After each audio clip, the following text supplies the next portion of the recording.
What's up, fight fans? It's your boy AC with Eastwick Boxing UK. Eastwick Boxing UK, as always, is in association with Three Kings Boxing and sponsored by The Movement.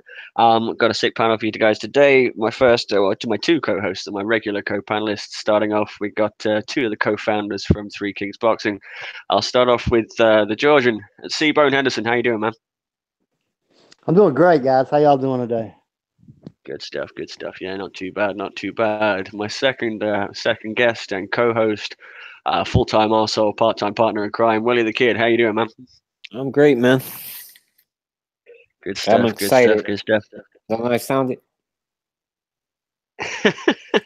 You're excited. Okay, right. First of all, we're going to talk about the well. Let's recap with the potential early candidate for fight of the year over in Sochi in Russia. We saw Murat Gassiev knocking out Junior Dorticos in spectacular fashion in the 12th round. Hell of a fight, hell of a war. Certainly learned a hell of a lot about Murat Gassiev. Guys, I'll start with Willie the Kid. What did you make of that performance? Did that fight go how you thought it would? For me? Yeah. Um, I started watch like I was talking to Chris, and then he said some shit. So I was like, oh wait, hold up, let me go do some homework. So I went and watched a little bit of film, and then that fight. First of all, he was smart not to rush him in the early part of the bout. I think everything he did was by game plan. So when he was fighting off his back foot off, even if he gave away a few rounds, I think that was all part of the plan to take the sap out of Dortico's punches. So after the fourth round, once he stopped fighting beautifully off his back foot, by the way, because he was landing some hell of body shots from that position, I felt like, okay, he put his front foot forward and started taking over and let his boxing abilities do the talking. Dortico's to me didn't really do much outside of a 1-2. And shit, after that, it was like, okay, I had that fight a little wider than most people did. So, like, So when you say a little bit wider, how wide did you have it? I had a 9-3 if the round would have ended, if the 12th round would have ended without a knockdown or none of that. So it'll probably been like 117, 111, 116, 112 at best. Okay, and Sibo, what's your take on it? I actually like we said, we talked about this fight prior to it happening, and I foreseen exactly what happening. One thing that Gassiev did surprise me a little bit in his ability to fight off the back foot. Um, I knew that Dorticos would fall in love with his 1-2 combination. I preach it. He loves to throw the right hand behind the jab. This is something he loves to do. And watching tape, I was able to see that was going to happen pretty easily. And he's open for a left hand, very open for a left hand. And he's open for body shots, even though that his everything appears to be in place with his body type. His elbow is actually a little bit high. So what that creates is the uppercut opportunities that Gassiev had, and he took full advantage of them. And I'm with Willie in the fact that I'm not so sure that wasn't part of the game plan. I almost think it was. It was brilliant because he never attempted to do it any other way. It wasn't like he had to come out but once he took the steam off his punches, he was able to move forward, fight off the front foot, and control the fight. Yeah, I think it was almost like he I don't want to say he was but not giving rounds away, but he was boxing quite nicely off the back foot, which that's the one part that did shock me because I didn't expect him to have that good of an ability off the back foot because I hadn't seen it. So I felt like he started like that almost by design to get the fight, get some rounds in, get him to exert some energy because he was, throwing punches but missing a lot of them too. Exactly. And when you start getting hit with them shots, man, like them two, people don't understand like 2-3 body shots around, man. when you get hit properly and the guy connects properly with the proper technique, and it's a heavy-handed guy, that's gonna wear you down very quickly. Exactly. And I think that was the game plan, is to use those first 3 to 4 rounds and fight off the back foot. But while he's fighting off the back foot, while it appears to most that Dorticos is in control of the fight like that, he's actually putting, like Teddy Atlas says, water in the basement by landing those 2 or 3 body shots, countering with those 2 or 3 body shots around. And he did it beautifully. I mean, from the start of the fight, although I think I gave Dorticos 3 of the first 4 rounds, something like that. Yeah, I think he both did. He still was doing his job for the latter rounds. I had a 2-2 after 4 rounds. I know some people that were trying to tell me it's like 4-0 or something like that. I didn't see that. I had a 3-1 for Dorticos going into the 5th. You know, I couldn't have it 4-0 Dorticos. Like the body shots. I'm like, oh well, we're not counting those. So yeah. And there's a lot of this because go finish what you're saying, boss. Nah, I think sometimes for granted, like when we're a lot of us when we score fights, sometimes for granted we take the body shot, so we take the more volume punching guy, the guy that's throwing the most punches. But there's such thing called ineffective aggression, and I thought, you know, from the beginning of the fight, that Dorticos was aggressive. He didn't make any adjustments. He didn't switch anything up as the fight, even when it was clear that he was down, that he was losing. He didn't make any adjustments. He didn't try anything new. Okay, I want to focus on that. Stop there, Roy. I want to focus on that. Now, is that because, I mean, and this question goes to both of you, is that because A, his corner didn't have a plan B, or is it B, that Dorticos really is just a one-dimensional fighter? Oh, wow. Right now, until you show me, I got to go with B. Me too. And I'd agree. You know, okay. I don't know, man. It was like a weird fight to score. I know people that had it close. I know people that had it wide as me.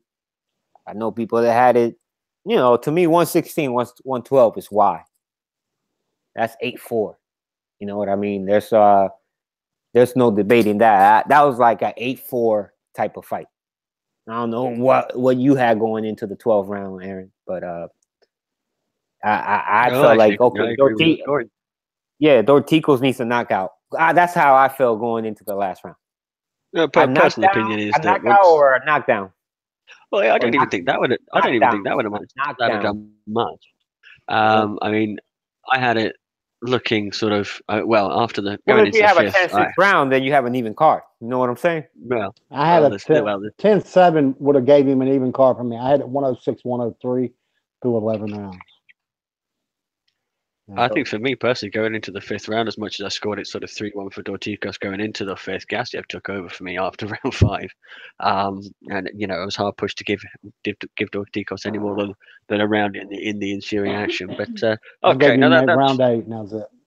Yeah, same as me. Gassiev took like he decided to take the round off or something almost. Which is entirely possible because he put in a hell of a body of work. So moving swiftly on. So the next stop for Gassiev is the final in Jeddah in Saudi Arabia in May. I think we're looking at sort of May 12th is sort of the rumored date there or thereabouts. So Alexander Usyk, Murat Gassiev, start already the kid. I want you to come off the fence because I know you're a shit for doing this. You always sit on the fence until the last minute. But if you can at all possibly, how do you see this fight going? I can't come off the damn fence. I gotta look at so much film now. God damn it.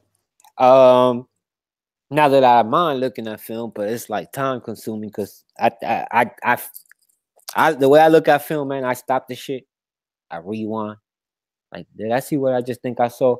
And things like that. But I gotta look at film because Gassiev showed me some things.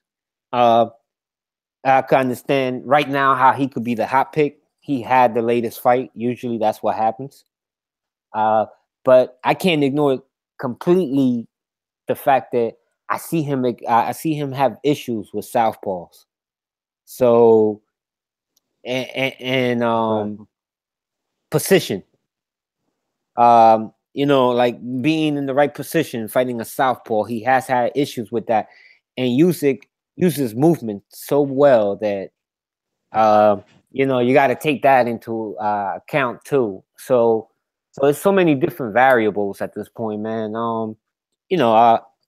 I probably say if Usyk shows up looking like he did the last fight, it could still be interesting. But I will say this, man. Whoever wins it is going to win a real close fight.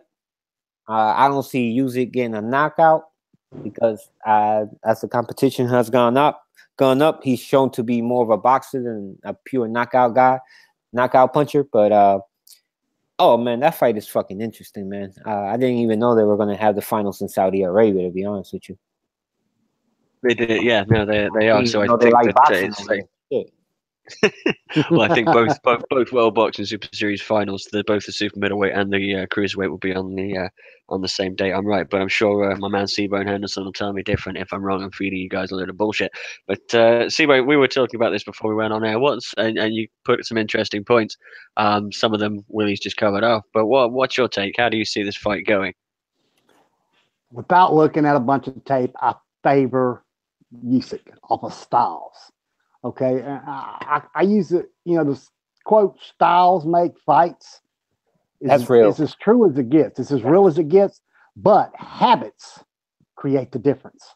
Yes, I added that quote quite a while ago, and I think the first time I ever used it in a group setting was just a few days ago. Styles make fights, but habits make the difference. And it wasn't even. I don't think it was even a group setting, Chris. I think you was talking to me. Yeah. Styles make fights, but habits make the difference. And I'll have to really watch some tape. But like Willie touched on, Gassiev does have issues with foot placement when facing a southpaw, which allows him to get hit with a straight left a lot more frequently than he needs to. Say if Usyk had we saw that against Lebedev, didn't we? Yes. Okay. Now, if you say Usyk had the power of a Dorticos with his backhand, then man, I wouldn't even give Gassiev much shot here. I'm gonna be honest with you. Yeah. Okay. Yeah. But he doesn't. Usyk is a boxer that has a tendency to allow himself to smother his own punches at times, and that's going to take what can happen there is if he allows himself to get too close to Gassiev, he opened up some windows for Gassiev to counter and body work too. For body work, for an uppercut that like I said earlier, may be as good as anybody's I've seen since Dwight Muhammad Clay or fucking Evander Holyfield in this division anyway. All right. Now, I mean, it's beautiful. That uppercut is beautiful. It's textbook. You couldn't, if I was to take 100 kids and try to teach it to them, 99 of them won't never fucking get it. Not like that. Not like that. Not like you know that. What I mean? That's beautiful. That was probably one of the punches of the night, man. Yeah. And so I'm going to have to, but like I said, initially I favor Usyk. Now I will watch some tape and go through and see what can be done. Does either one of them have any habits that the other could take advantage of? See, when I was watching the Dorticos, when I was breaking that down, I seen the habits in Dorticos that allowed Gassiev, and that's the reason leading into the fight that I went to Gassiev, because initially I was Dorticos, but as I watched tape, I was like, whoa. And just like Willie said, when I watch a tape, a 36-minute fight may take me 3 fucking hours to watch. Yeah. Because I'm like, was that an accident, or is that just something that happened, or he make that happen? Let me rewind that back. Up?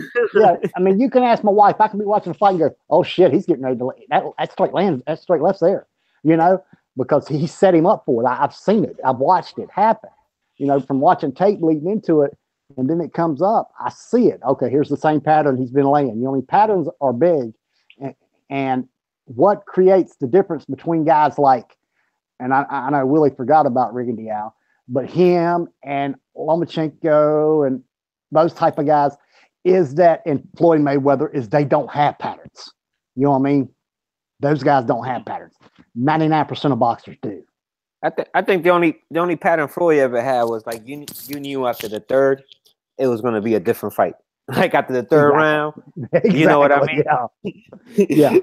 Yeah. Like, okay, I just take Exactly. 2 rounds. I'll figure everything that you're gonna do, and then after that, I'm gonna tell you everything that you're gonna do. Exactly. You know, The different looks and stuff that yeah, fighters, most 99% of the fighters that's ever put gloves on or right there, don't do that. Hell, the number's even higher actually. I'm just using 99% because that's in a 100% form. That's technically, without going 99.8 or 99.9. yeah. No, you're right. But I mean, even the a lot of fact guys is, on the elite levels, there's only a handful of guys that they could do that. exactly, and that's what separates those guys. And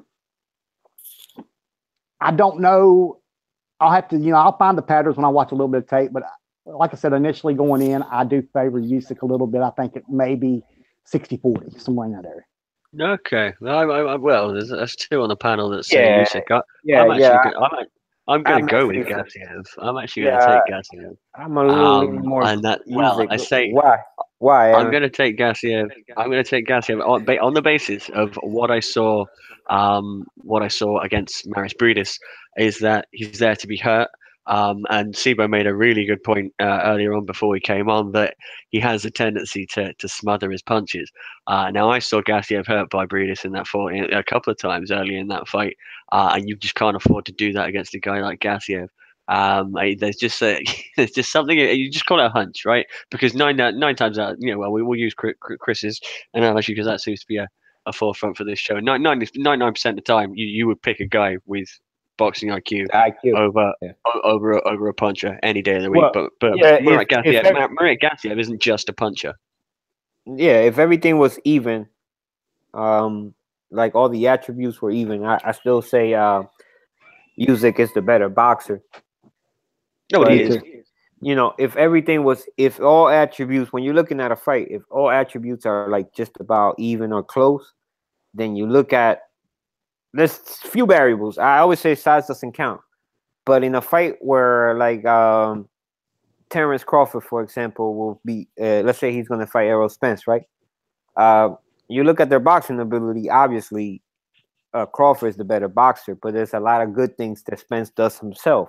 So when you have a fight like that, then you got to think, well, will size play a difference? So you got to start thinking like that, right? With me, when all the attributes are almost the same, almost identical, they're almost equal, you can make a case for either guy one way or the other, then I always go with the smarter fighter. Exactly. I do too. Yeah, I mean, all fairness, I was just trying to be different, but hey, you guys, just the way that it is. Well, no, I just want to tell the audience. Well, at the end of the day, let's be real. This is okay. Well, I tend to agree with you that this isn't a clear 50-50 fight. This is going to be one hell of a fight. It's going to be a fucking close fight, and I can't wait for it. We're going to talk a little bit about what the eventual winner will. I mean, for example, Denis Lebedev has been made WBA champion at recess. Tony Bellew, although Tony Bellew likes to talk an awful lot, has said that his time at heavyweight, not that he ever had one, but his time as a heavyweight is over because David Hayes taken so long. And he was looking to angle a fight against Joseph Parker, and he's come out and said that he would quite like to face Alexander Usyk. Obviously, you've got the Lebedev angle being promoted to champion of recess for the WBA. So, in eventuality, you've got those two guys that are sat there. For the eventual winner, there is a possibility, and hopefully the governing bodies will allow the undisputed champion to stay undisputed champion for as long as possible.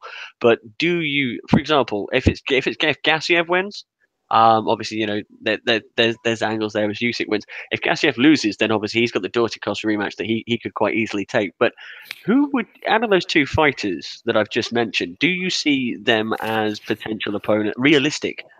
Bear in mind that Lebedev's 38, Bellew is 35, and talks an awful lot. Do you see either of those fighters as potentials for Alexander Usyk? I just want to know, when did Bellew get Joshua's nuts out his mouth that he finally spoke and shit? Because that man loves some AJ. Damn, it's almost like kind of weird. But man, listen, the winner obviously is gonna get a little bit of a breather, I'm pretty sure, and might be Lebedev. I don't know where he's gonna be when he's gonna get to play that part, but if one of them decide if he's not there and they say, "Oh, I want to fight Tony Vellia," you're not gonna hear me crying about it. Like it's a fight that I wouldn't mind seeing. But isn't Bellew fighting Hay anyway? Well, Bellew's got to fight Hay 2 weeks May 5th, before the right? final. Yeah, 2 weeks or a week before the final of the World Boxing Super Series. Mm. So, providing Hay hasn't killed him, which David Hay, David Hay might well do. Well, remember that fight, the first fight, David Hay. I don't really believe he trained for that fight.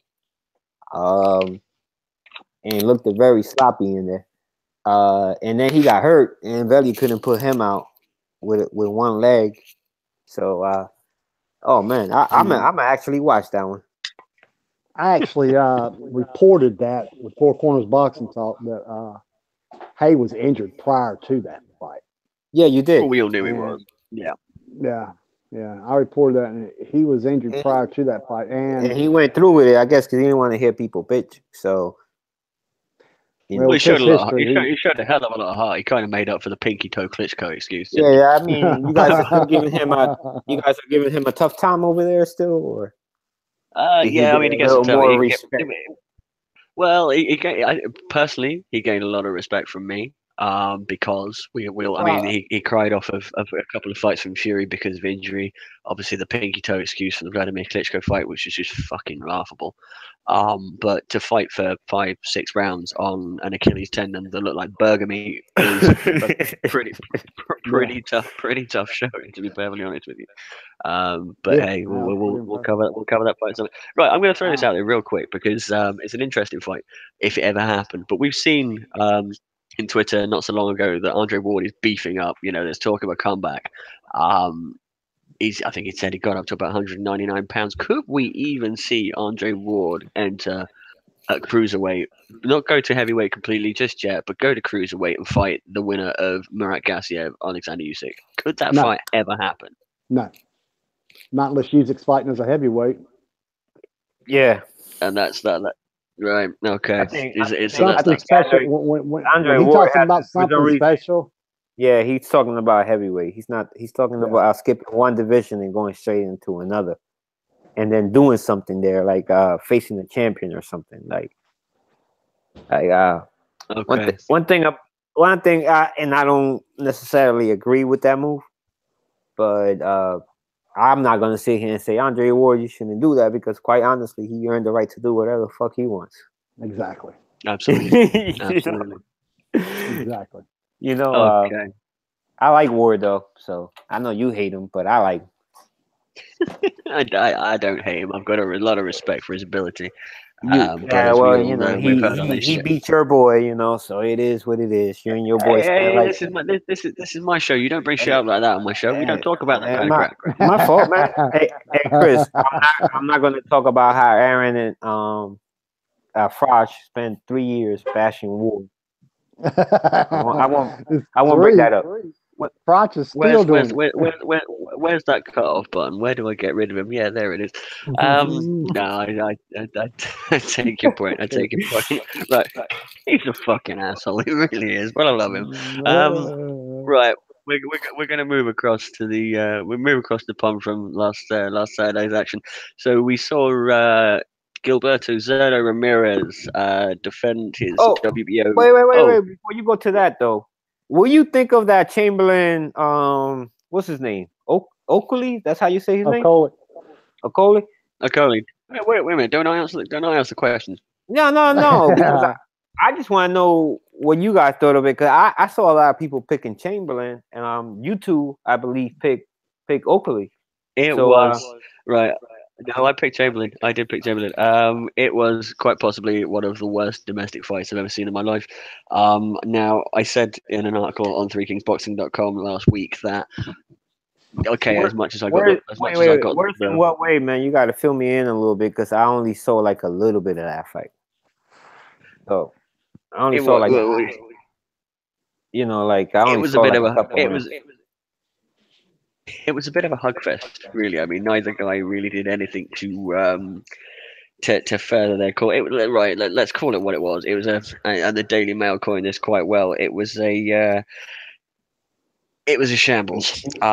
It would have been Yeah. it would have been thrown out. It would have been thrown out by the WWE if it was wrestling.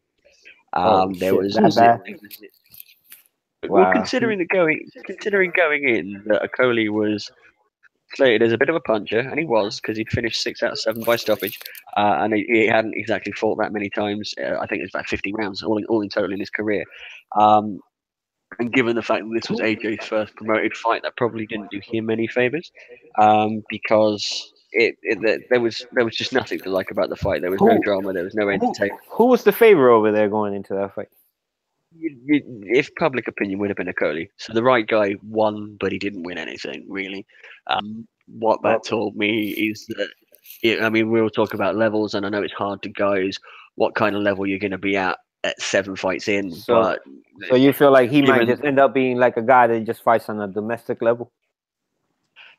well, knowing Eddie Hearn the way that I know Eddie Hearn will maneuver Lawrence Okoli into the British title picture if he can get past that, because guys like Matty Askin that could probably do a job on him. And then into sort of the European, you will see Okoli if, providing he doesn't get flattened. You will eventually see him on fringe world level. You might see him and then again even after he gets flattened. well, you'll see him again after. Yeah, but you will. But equally, it's Eddie knows what he's doing. he does know what he's yeah. doing, as we've seen all too many times before. But yeah, it wasn't one for the ages. If you've got 5 minutes to go and watch a fight, I suggest you don't watch that one, because there's plenty of other stuff that you can be watching. But yeah, thanks for that, Wilson. Yeah, I'm gonna watch it now, just to see. Don't. No, I want to see it just to see exactly like what are you talking about, and then after I fall asleep watching it, I'm gonna wake up and curse Well, if you you've out got for nar- telling me. if you've got narcolepsy, right? If you're not suffering from narcolepsy and you really need to get to sleep, watch this fight. I guarantee you'll be asleep by the end of the third. It's not great. Okay, we could go to the but we could go to this side of the world. no, now you're done with the bashing of that. I see what you're doing. I see. I see exactly who you are. Yeah, remind me not to have this guy on my show again. Okay, right, where was I? Right, Gilberto Zerto Ramirez. So we saw him defending his title for the 3rd time against Habib Ahmed in Corpus Christi. 6-round stoppage. It was his first stoppage for 4 years. I think. It's just the first stoppage for 4 years. Guys, what did you make of him? I mean, to me, you've never, Ahmed had never fallen out of Ghana. So he's a bit of an unknown entity. But equally for me, I couldn't find nothing on yeah, exactly. Somebody sent me something like an amateur fight or some shit, and they're like, "Yeah, this is the only thing I could find," and I'm like, "Holy shit!" Yeah, this guy was like the mystery man or something. It was pretty clear, pretty early that he did not belong in the ring with Gilberto Ramirez. Yeah, you could tell there was like absolutely not. You know, like you could tell that okay, we're gonna have this fight just to appease the fans or whatever, to have the kid show up and look good. You know, they every once in a while, a promoter's gonna do that where he'll get an opponent. He knows the fight's gonna be obviously on a good network like ESPN, which is comes with your basic cable package. So he once he did that, man, it was like okay. I didn't think it was like he whitewashed that guy, and you could see it early too. Like this guy doesn't belong in here.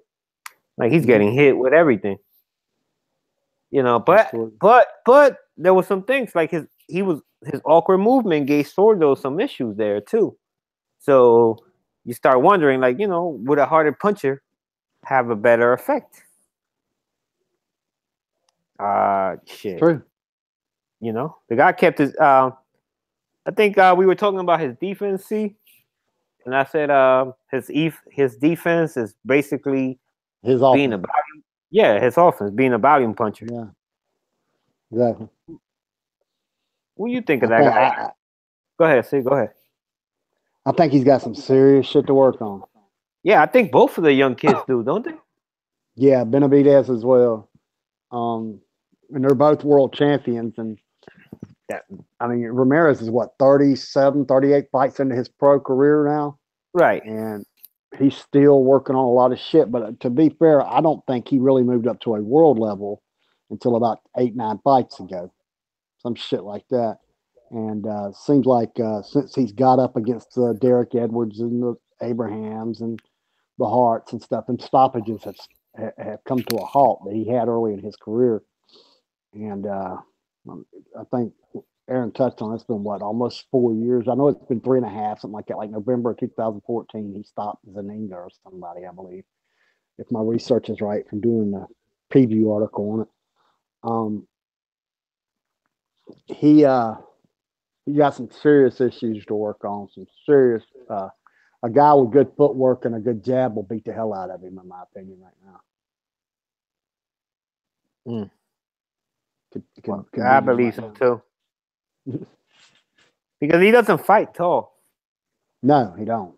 No, he don't. You know, he actually gives up like he gives up his distance he's one of those fighters. I know at one time there was discussions for a Golovkin fight for him, and that's a bad idea if I'm Bob Arum right now. Oh, he'll be perfect for Golovkin. Yeah, he is. He's almost perfect for Golovkin right now because he gives his distance up. The little bit of advantage he has, he gives away. And Golovkin, I believe, stops him. Yeah. Even at his upper age, even as old as he is now. Well, let's talk about his division. Right now, if he was to face, I don't know, name me a couple guys that you feel like could beat him. Callum Smith beats him. Right now, in my opinion. Yo, can you guys hear me? I'm having one or two sound issues. Cool. We can hear you. Okay. Cool. Eubank Jr. beats him, in my opinion, right now. Benavidez, him and Benavidez is a fight that I'm not sure who would win. Well, for me, I like both Benavidez and Ramirez almost at Oscar Valdez. Although they're different fighters, when I say I like them, it's because to me they're accidents waiting to happen. Yeah, that's what Valdez is the worst. He's one of the worst I can think of like that. He is I've been calling him an accident waiting to happen for a while. Oh, Valdez? No, I take your point. I Oscar think that, Valdez. I mean, okay, excuse the Brit bias, but I think that either Groves or Callum Smith or even Chris Eubank Jr., I think all three of them not only give either guy a fight, but I think they beat him right now. Personally, my personal opinion. I don't side with you much on picking a British fighter, but I'm gonna have to agree with you right now. But especially Callum Smith. I'm almost positive Callum Smith beats him. I think, Smith with his height as well and he's just so damn big at 168. And I take him. I take him definitely. I think that it's a case of where does he go now? Because he's come out today and he said that he'd quite like to fight the World Boxing Super Series winner, be that Jurgen Bremer, be that Callum Smith, be that Chris Eubank Jr. or George Groves. That for me, realistically, is the only big fight out there for him in the sense that he could go fight Benavidez, but Showtime and Arum don't play nice, right? So that fight will be quite hard to make. Whereas he doesn't have he won't have those problems with any of the other guys. I mean, given the fact that Chris Eubank Jr. hasn't necessarily got a promoter per se, so you've got Eddie Hearn with Callum Smith, and then Kelly Sauerland for George Groves and Chris. Who's Bremer promoted by? Is he promoted by Sauerland as well? I think so. Yeah. So those are fights that he could easily step into. I mean, the only other option for him is I know that James DeGale is trying very hard to try and get a rematch against Caleb Truax, but I suppose who's Truax promoted by? Is that going to be a potential hold up for him with Arum in the other corner? Truax isn't. He's not tied down to a single promoter. No, so there's a fight for him there. I think Truax. I think Heyman represented Truax and. He's with Heyman. Yeah, so I don't think that's an issue. As far as the rematch goes, that probably could be made soon.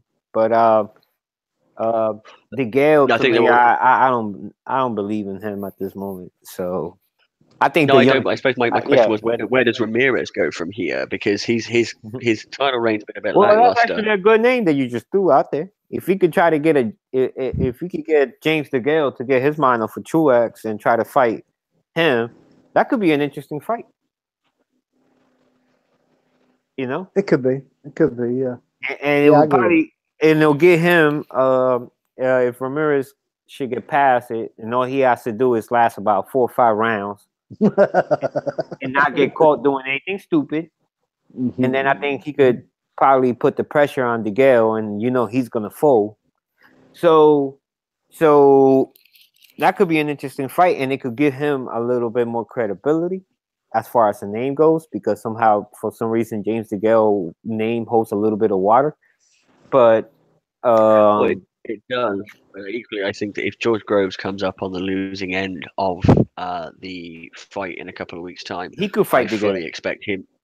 I fully expect that to be a cash-out fight for George Groves, and equally, it could be a cash-out fight for James DeGale as well. Because James DeGale, for me, is I wouldn't quite go so far as to say he's a shot fighter, but I don't think that he's that far off.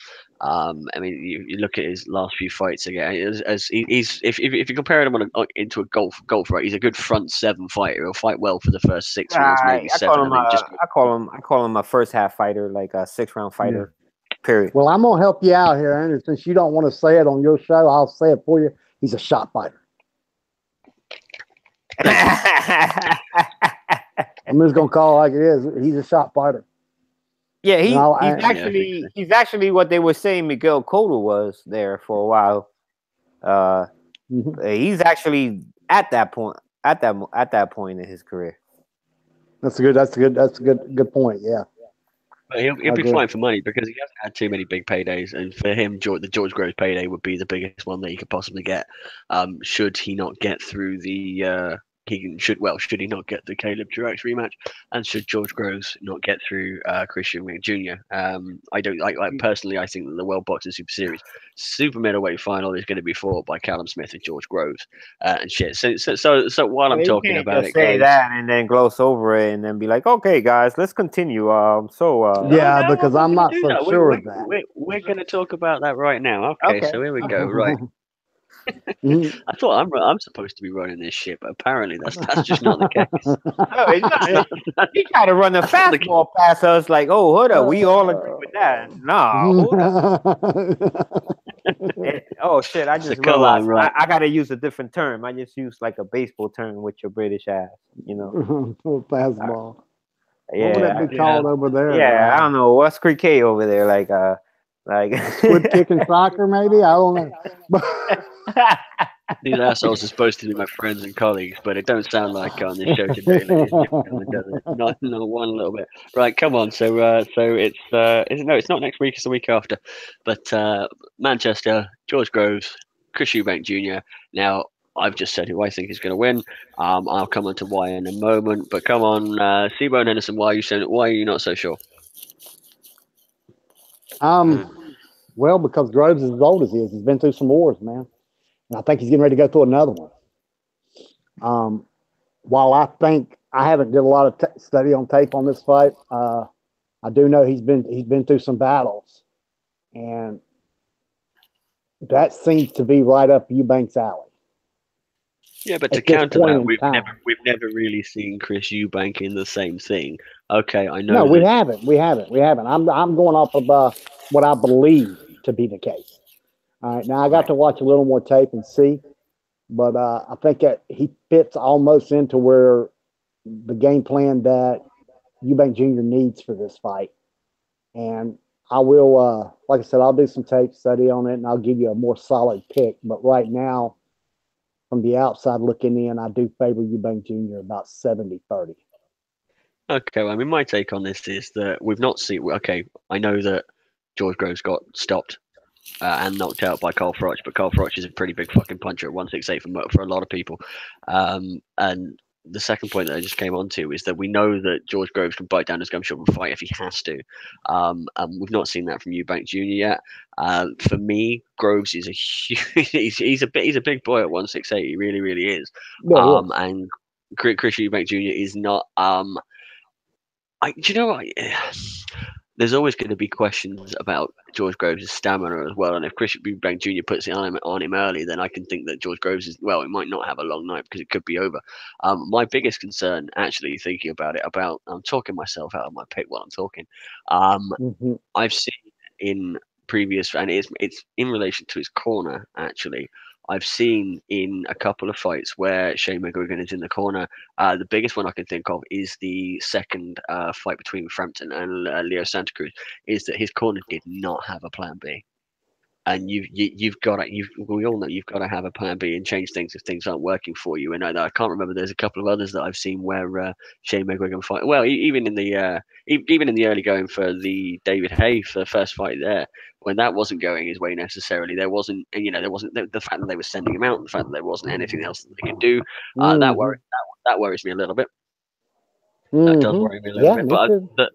But for me, the big thing is that I do believe that we are going to see Chris Eubank Jr. get chin checked, and he's going to get chin checked by a guy that can make 175. Can he hold up to that? I'm not so sure he can. We'll see. This isn't an Arthur Abraham that sits behind a shell and fights for 30, 40 seconds every round. This isn't a Yildirim. This isn't I can't remember what was the guy that he beat for the IBO title. This is realistically, other than Billy Joe Saunders. Yeah. But there's certain times where a fighter takes a step up and actually does well. No, I'm not saying that. That's what I'm counting on here. That's what I'm counting on here. I think this is one of them cases. I think one of them cases is like when you see a young fighter like take the sport seriously. Like he's a gym rat. He works his ass off. Can nobody take that away from him? Would you like to see him open his mouth up a little more rather than his daddy? Probably. But I'd like to see him find a pen every once in a while. But still, I mean, I ain't going to take away from what the kid's able to do. I'm not a big Eubank guy, but I'm not a big Groves guy either. Like, exactly. It takes you 4 tries to win the world champion, a belt. You know what I mean? My hat's off to you because you kept at it and you succeeded. But at the same time, it still took you 4 times.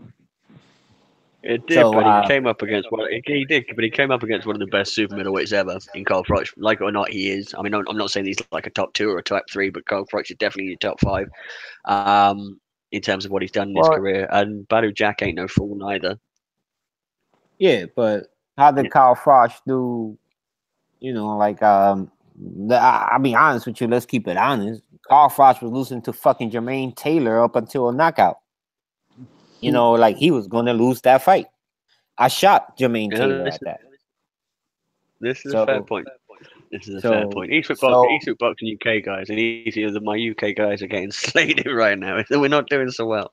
No, actually, you know what, man? Like that's one thing everybody say. Oh well, blah blah blah. Man, I wish the fights over here had the same atmosphere that it has over there. Like, yeah, I do too. I wish we had the support. That's something I always told you. Like, man, geez, you guys go nuts over there, man. You start drinking and having your own fights in the stands and stuff like that, man. Now that only happens in Frank Warren cards, by the way. You sure? I've seen it. Oh yeah, so that fight I saw breaking out at the Joshua fight was not a Frank Warren card. I don't recall. Seeing that. Stop picking on Warren, man. He's trying. He's making he's re-emerging. He hides. Yeah, he hides certain fighters, but he puts you on witness protection, and like you're gonna stand over there for a long time, so nobody bothers you. I kind of like I like the atmosphere over there, man, for real. But if I'm gonna say something, I got to keep it straight 100. I do favor Eubank, but I haven't done my homework on this fight yet. So probably fight week, man. I'll come back on fight week, and I come back on and give you a completely whole different opinion, man. And be like, yo, you know what? I think Gross is gonna win this fight. And I might even try to tell you how he does it. Yeah. There we go. I look forward to that in a week's time. There is one final thing that I wanted to touch on, actually, that hasn't been very well publicized. But Amir Khan came on to Sky Sports today and said that Anthony Joshua needs to make some form of US debut. before he takes on any eventual Deontay Wilder fight. Now, Joshua's been relatively vocal in saying that he's pretty much fine where he is. Guys, do you think that needs to happen? But I mean, we've touched on this before in terms of popularity. I mean, we broke on 3kings.com earlier on, or 3kingsboxing.com earlier on, that Showtime's going to be showing the Joseph Parker Anthony Joshua fight. He has, for me, I mean, correct me if I'm wrong. There is some US exposure there already. That fight's pay-per-view for you guys, right? Yep. Aaron? Yes, yeah, no, I'm asking. That's pay-per-view for you guys? Yeah, we've got to pay for it. Oh, how much you pay over there for a fight like a fight like that? What is it? The same price? What have we got to pay? Yeah, what do you guys pay over there for a pay-per-view? £20 if it's Joshua. £20? Shit, I'll pay £20. Yeah. Shit.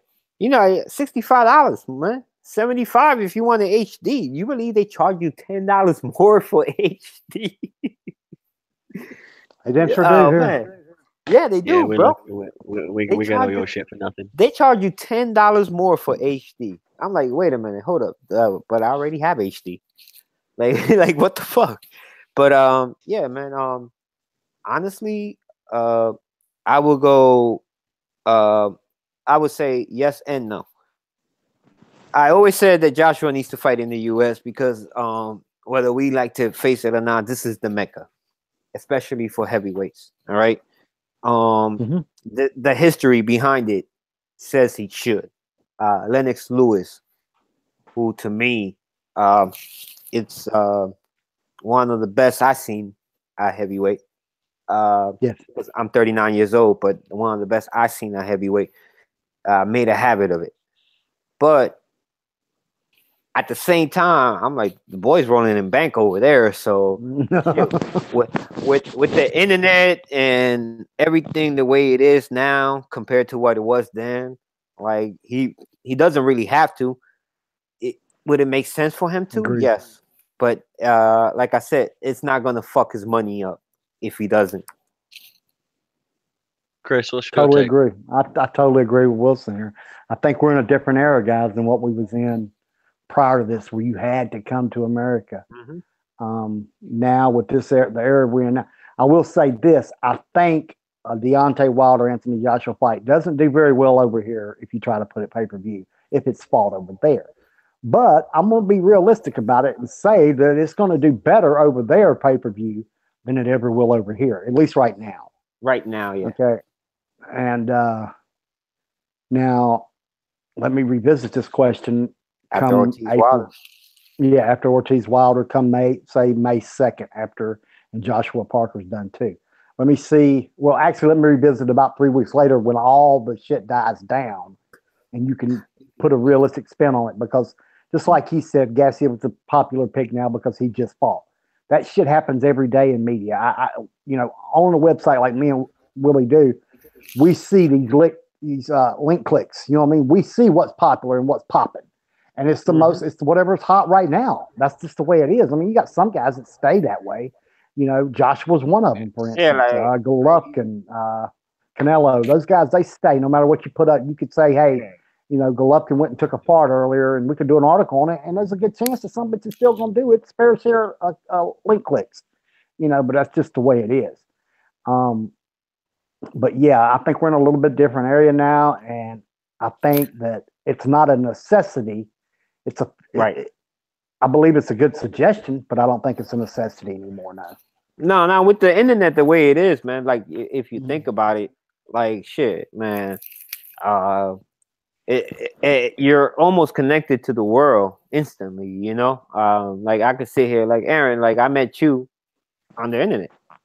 You know what I mean? Like we became friends from being on a different group that somebody else made. Yeah. So like the connection, like as to before, like if you wanted to be seen in that country, you had to go to that country. You don't need to do that anymore. So it's quite interesting, man. Absolutely, absolutely. No, Yeah. man, I'm just listening. Like, what do you think, man? Like, shit, you got our take on it. Let's hear yours. Well, no, I can. He's asking me questions again. This is Yeah. This is the something part wrong where with you him. tell me I'm the motherfucking host.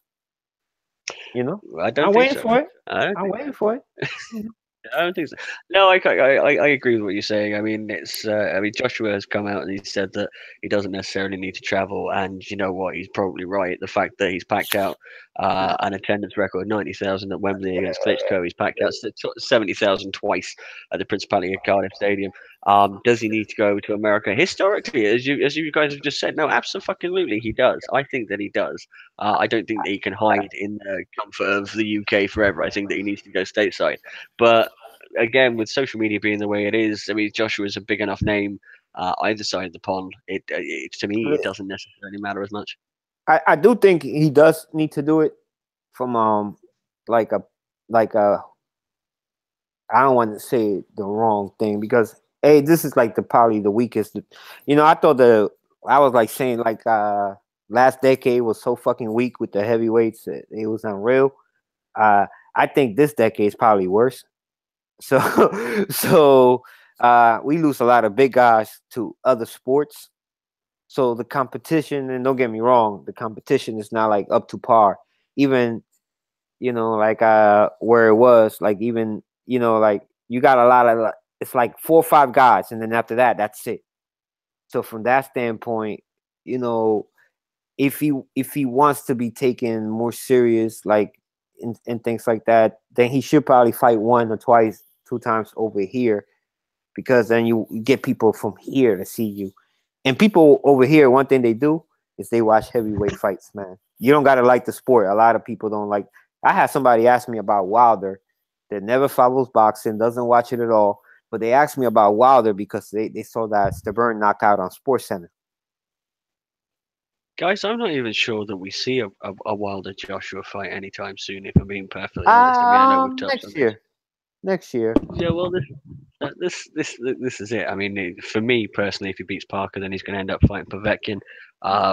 You've got to bear in mind as well that Deontay Wilder could, because this we've talked about this on other shows, that Deontay Wilder might not get past Luis Ortiz, and if he doesn't, then there's no way that I expect that Hearn's going to let him go anywhere near Ortiz.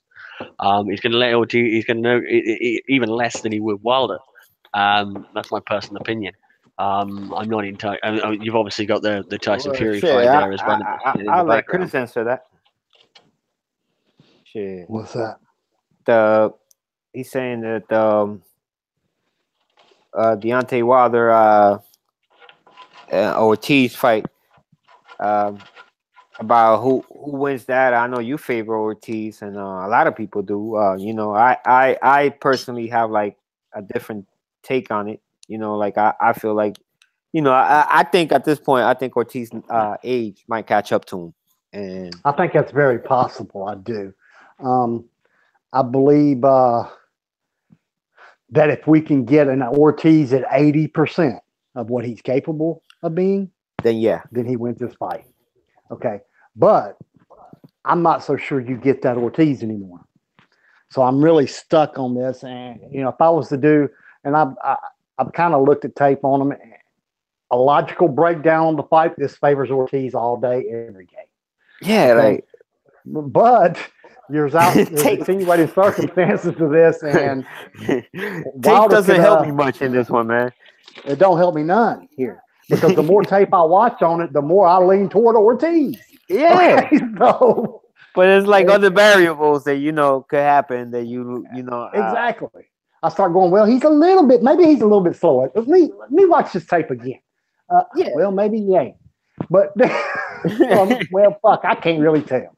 You know what I mean? I do know that I don't believe he's 38 years old. I think he's closer to 45, man.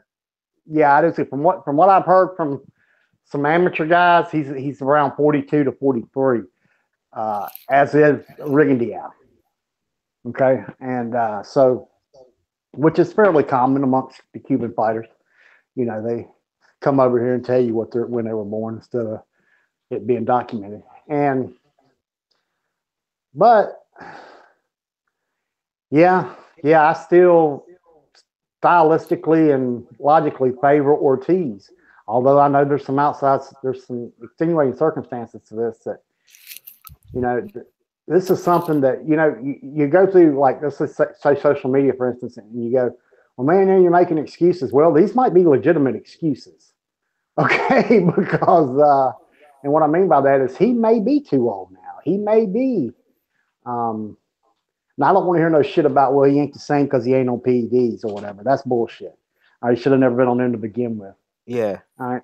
Now, I don't pay no attention to that. But as far as the too old, he's lost a step here and there or whatever, that could be. Yeah, because the last guy he faced was actually, that kind of fighter where that fighter was there to make him look good. Exactly. So, I don't know, man. Like, I don't Aaron, you think Father Time, like, I date back to the 2 fights I think he had on the Hearn, I think it was. Was it on the Hearn? You've got to Malik Scott and David Allen or something like that. Right. You've got to bear in mind, right, that trying to get up for those fights is going to be pretty difficult. But equally, he didn't look good in either fight, and neither guy is realistically anywhere near world level. I mean, Malik Scott used to be possibly, but David Allen certainly isn't at world level. So to me, what that actually tells me is that Ortiz switches off and fights. And if he does that against Deontay Wilder, he's in trouble. No, I mean, that's my personal take. Ortiz to me was at one point he was the best heavyweight, right? He didn't have the belts or anything like that, but he moved gracefully in the ring. He boxed well. Like, I haven't seen that in a while now. That's my whole thing. Like, so that's what makes this intriguing to me. I don't know if I'm making sense to you guys, but it makes all the sense in the world to me. Makes all the sense in the world. Well, it's probably we could probably fill a complete show with that fight, and I'm sure that we will do in the course of time. But back to the one that I was really wanted to talk about was the he was talking about, you said something about Povetkin and maybe Joshua, but shit, see, isn't that why promoters try to get the 2 guys on the same card? Exactly. Absolutely. And that's what they've done. Absolutely. I believe we did an article on it. And I think you touched on that. Yeah. Yeah. So I believe that this is what that the plan is. Like, I never thought for a second that we were going to see Joshua Wilder this year. I mean, we discussed it, because if it's in the fucking trending topic, we got to discuss it because that's what you guys want to hear. But exactly, like, realistically, I'm like, man, that will make perfect sense to do it now. But imagine if both guys keep on winning, like, how much bigger that will be next season for you guys, as you guys would call it over there, Aaron. Yeah, it's a very good point. And on top of that, you got, like, I think you were gonna say Tyson Fury, right? You got Tyson Fury. Tyson Fury could be the wild card in all of this, because Tyson Fury could fuck anybody's plans up. That's good. Because if Tyson Fury fights, let's say Tyson Fury says, "Hey, Wilder, let's fight," and they fight, that's a big fight over there. It's a huge fight. It's not Joshua Fury big, but it's pretty fucking big. Yeah, and if it's Joshua Fury, that could be a big fight over there. So he throws a wrench in all of this, man. Because if he comes back and looks good, then you're telling me that your countrymen are not going to be calling for AJ Fury? No, they'll be calling for a big time. Massive. And it'll be probably the biggest fight in British heavyweight history. Shit, man. It's certainly the biggest game. A lot of variables into this shit, man. It's huge. Yeah, have they even really pinpointed to when they want Tyson to come back? Well, he's supposed to come back. He's been muting the April 21st date. Yeah, April 21st is there or thereabouts. But he's been very active on social media. He has looked slimmer. He's definitely putting the work. He's definitely taking this comeback seriously. Personal opinion, he's probably run out of money and he needs another cash-out fight. But I don't know whether his heart's necessarily in the boxing ring or more it's in the bank. But it doesn't have to be, as long as he brings his skills, because he does have skills. Absolutely. I know people say that the Klitschko Fury fight was boring, but shit, that's how he fought the fight that he was supposed to fight. Absolutely. Absolutely. But yeah, I'm sure we've got plenty of other time for this on other shows. I'm conscious of the time that we've been now. Guys, there's plenty that we can talk about. We've talked about a hell of a lot. Seriously, these two guys that I've got on the show right now, they drop a fucking hell of a lot of knowledge. They've got their own channels. I'll let them tell them where you can find them in a second. But seriously, keep listening because these guys will do nothing but educate you. Willie the Kid, where can they find you guys? Well, you can find me at Eastwick Boxing Talk right here on YouTube. Find me Three Kings Boxing on YouTube, threekingsboxing.com, Three Kings Boxing on Facebook, Instagram, and Twitter. Find me at Eastwick Boxing on Twitter as well. You can go if you're on Facebook, you can go ahead and check out Eastwick Boxing Group over there. A whole bunch of guys, and Block Talk Radio, man, with my man C right here, Four Corners Boxing Talk. So where can they find you? And with your tea sipping ass.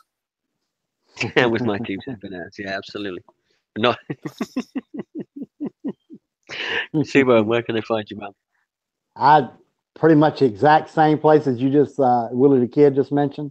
You can find me on Twitter at Boxing Boomhauer, and yeah, and Instagram, same address. Do you guys get King on the Hill over there? Yeah, we get King over there. Yeah, they're usually shown in the middle of 1, 2 in the morning on FTV. Man, that dang old man, I tell you, man,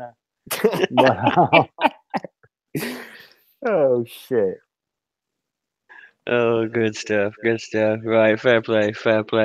Guys, you can find me here and on Twitter at Eastwick Boxing UK. You can find me in the Eastwick Boxing Facebook group. I'm a writer at threekingsboxing.com. If you've got any questions of me specifically on my articles, you can write at Aaron at threekingsboxing.com. Guys, once again, thanks very much for being on the panel. Until next time, guys, goodbye.